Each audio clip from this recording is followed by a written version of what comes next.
राम राम जी, नमस्ते जी। देवियों और सजनों, स्वागत है आपका मेरे YouTube चैनल पे। साथियों, आज अपन ऐसे विषय पे चर्चा करेंगे जो आम से लेके खास सब लोगों के लिए उपयोगी है।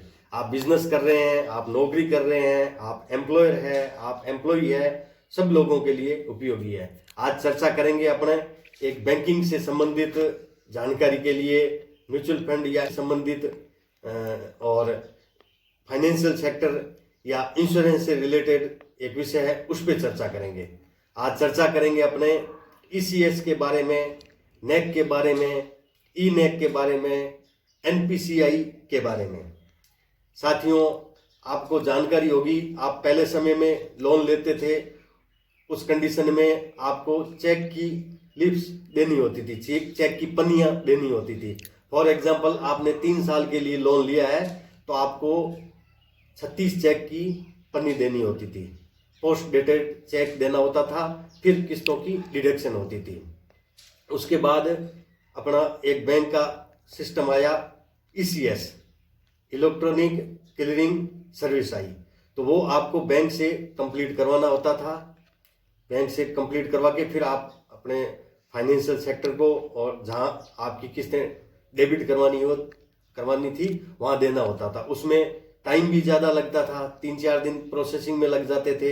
ऑफलाइन करवाना पड़ता था, पेपर वाली प्रोसेसिंग थी, और सिग्नेचर का भी इशू आता था उसमें, और नाम का भी इशू आता था। उसके बाद आया नेक, वो थोड़ा फायदेमंद था।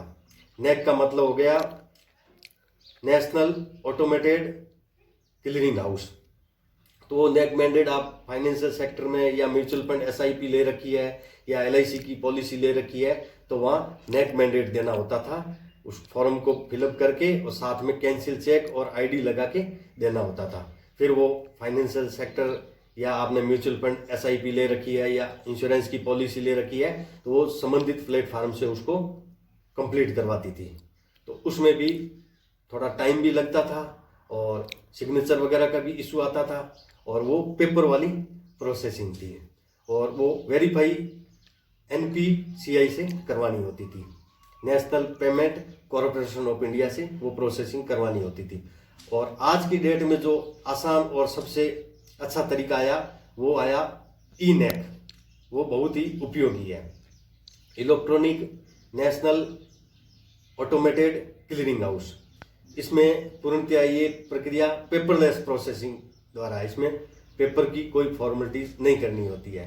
आप जहाँ कहीं से लोन लेते हैं या म्यूचुअल फंड एसआईपी लेते हैं या इंश्योरेंस की पॉलिसी लेते हैं, तो उस कंडीशन में आप मतलब वो जो फॉर्म लेते हैं या पॉलिसी लेते हैं, तो उसमें आप मेंशन कर देते हैं कि मेरे को तो पॉलिसी ई नेक के थ्रू लेनी है, तो वो सीधा वेरीफाई हो जाता है एनपीसीआई के through, national payment corporation of India के थ्रू साइट पे जाके ऑनलाइन वेरीफाई हो जाता है। वो साथियों डेबिट कार्ड या इंटरनेट बैंकिंग द्वारा वेरीफाई होता है। आप जहाँ कहीं से भी पॉलिसी लेते हैं या लोन लेते हैं या एसआईपी या म्यूचुअल फंड लेते हैं, तो वो संस्था आपको एक लिंक भेजती है, और उस लिंक को आपको डेबिट कार्ड या इंटरनेट बैंकिंग द्वारा वेरीफाई करना होता है। तो उसमें आपकी समय की भी बचत होती है, और आप टाइम से वो सारी प्रोसेसिंग हो जाती है। और ये प्रक्रिया 24/7 के लिए प्रभावी है। आपने देखा होगा आजकल छुट्टी के दिन भी अपनी किस्तें वो डेबिट हो जाती है, रविवार का दिन है तो भी किस्तें वो डेबिट हो जाती है। और साथियों, ये प्रोसेसिंग डेबिट और क्रेडिट दोनों के लिए होती है। आज मान लो आप बिजनेसमैन हैं या एम्प्लॉयर है और आपके एम्प्लॉय काम कर रहे हैं, तो ये प्रोसेसिंग आप संबंधित जो भी है बैंक, उससे प्रोसेसिंग करवा के और एनपीसीआई से वेरीफाई करवा के, और डेबिट की कंडीशन में भी कर सकते हैं और क्रेडिट की कंडीशन में भी कर सकते हैं। तो जैसे फॉर एग्जांपल आपने एलआईसी की पॉलिसी ले रखी है, तो ये ई नेक की प्रोसेसिंग आप जरूर करवाएं। और साथियों, अगर आपने प्रीवियस पॉलिसी ले रखी है जिसका mode quarterly, half yearly, yearly है, तो उसको भी आप ई नेक के थ्रू कर सकते हो। एलआईसी की साइट पे जाके और ई नेक की प्रोसेसिंग करनी है, एनपीसीआई द्वारा वो प्रोसेसिंग हो जाएगी, ताकि आपकी किस्त समय से डेबिट हो जाएगी।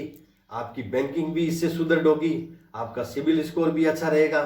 साथियों, सावधानी ये रखनी है कि एक निश्चित डेट को आपको पर्याप्त बैलेंस है वो रखना है।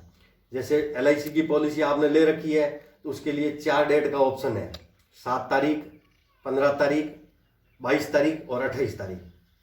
तो साथियों, आप एक दिन पहले ही पेमेंट रखें और आपका पेमेंट उस तारीख को अकाउंट से डेबिट हो जाएगा और LIC में एडजस्ट हो जाएगा। तो साथियों, ये जानकारी बहुत ही उपयोगी है। आप ज़्यादा नहीं तो LIC की पॉलिसी लेके ये ई-नेक की प्रोसेसिंग है वो ज़रूर करवाएं, ताकि आपकी बैंकिंग है वो अच्छी रहे, सिबिल स्कोर अच्छा रहे, और ये बहुत ही उपयोगी है। समय का भी इसमें बचत होता है, और जो नया टेक्नोलॉजी है, नया माध्यम है, ये ज़रूर अपनाएं। साथियों, ये जानकारी अगर आपको अच्छी लगी है और तो ये वीडियो अपने साथियों को भी शेयर करें। और साथियों, लर्निंग इज लाइफ, सीखते रहना चाहिए। जो भी गवर्नमेंट की टेक्नोलॉजी आती है उसका अपने को फ़ायदा लेना चाहिए, जिससे समय की बचत होती है और अपना जो किस्त की कटौती है वो बराबर होती रहेगी। और बैंक के जो बेनिफिट है, सिबिल स्कोर अच्छा रहता है, इससे बैंक में अपना अकाउंट है वो साख अच्छी बनी रहती है। तो इसको आप फ़ायदा लेवें। धन्यवाद।